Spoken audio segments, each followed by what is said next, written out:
Hey, Dave from cheapwinefinder.com. And we're heading into the holiday season. I got a red wine here because after this, I think we've got a whole bunch of really interesting sparkling wines. I don't think too much in the way of champagne. We'll see about that. But just interesting wines that may not be on your radar, so we'll be looking for that. But I got just a regular, well, not so regular, an interesting Pinot Noir here. It's the Bread and Butter Pinot Noir 2019. Their motto is simple, honest, good. Don't overthink it. And as a part of that, they really don't tell you too much about it. I think I found it for $13, $14 in that price range.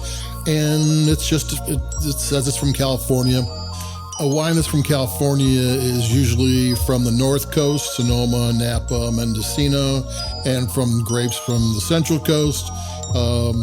Usually Monterey, maybe Santa Barbara, probably more likely Monterey.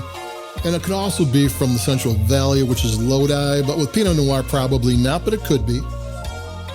So that's what California means on the label. They don't tell you much about it. They says don't overthink it. And okay, so if you say that up front, you're not worried about terroir. All they're worried about is what it tastes like. And he says it's a classic California Pinot Noir, and it actually is. In the days of Meiomi's, Pinot Noir is a really big growing brand, but it's got, I think, Petite Syrah in it. It's a kind of a heavier Pinot Noir style. It's got tons of flavor, and I like those kind of bigger Pinot Noirs as red wine, but if I want a Pinot Noir, that's not what I'm looking for.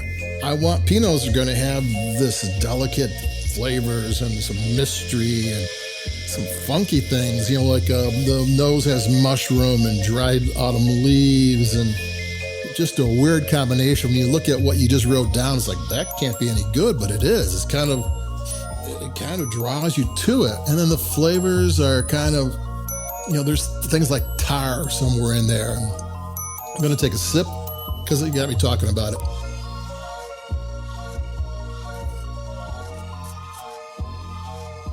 This one's got black cherry kind of mixed with chocolate up front. Not sweet chocolate, just black cherry and chocolate.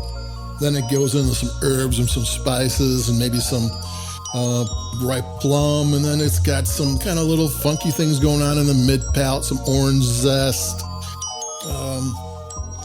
maybe some raspberry, just some kind of cool flavors going on. Nothing over the top, nothing that you would stand out over the other, which is a sign of a good wine when it all kind of ages together. And this is a 2019.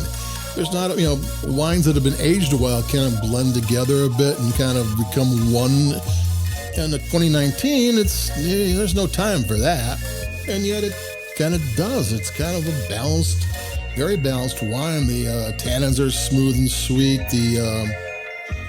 The acidity lets the flavors unfold but doesn't do anything. It's kind of got that delicate flavor. It's got that good look where you can see through it. You can pretty much read the newspaper through it, even though it's red and it's not a rosé. It smells great. It tastes good. And it's $13, $14. It's the Bread and Butter Pinot Noir 2019. It's like, it's almost like you wouldn't expect much from it. And I saw, I was like, oh, okay, because nowadays, like with Trader Joe's and Aldi's having Sonoma Coast $9 wines and, Russian River and, Carneros or Willamette Valley, these generic ones, you can think, oh, they can't be any good.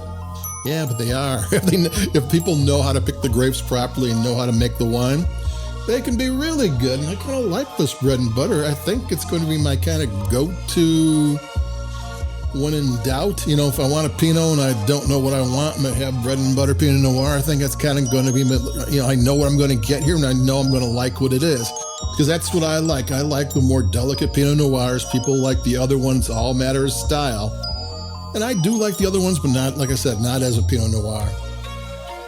So there you go. It's a good wine, Bread and Butter Pinot Noir 2019. I've got some coming up. I've got a under $10 Washington traditional method, which is champagne style Brut Bubbly.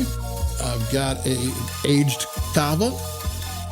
I've got a vintage Prosecco. All these wines are kind of out of the ordinary and kind of exclusive, but way less expensive than champagne. So if you're looking for something interesting for the holidays coming up and you don't really want to pay for the same old, or maybe you don't want to spend $65 for a champagne and you can pick up some really interesting thing for much less than that, we'll be having that. So keep it cheap, bear with us. The next few days we'll be pumping out reviews, and adios. Keep it cheap. Talk to you later.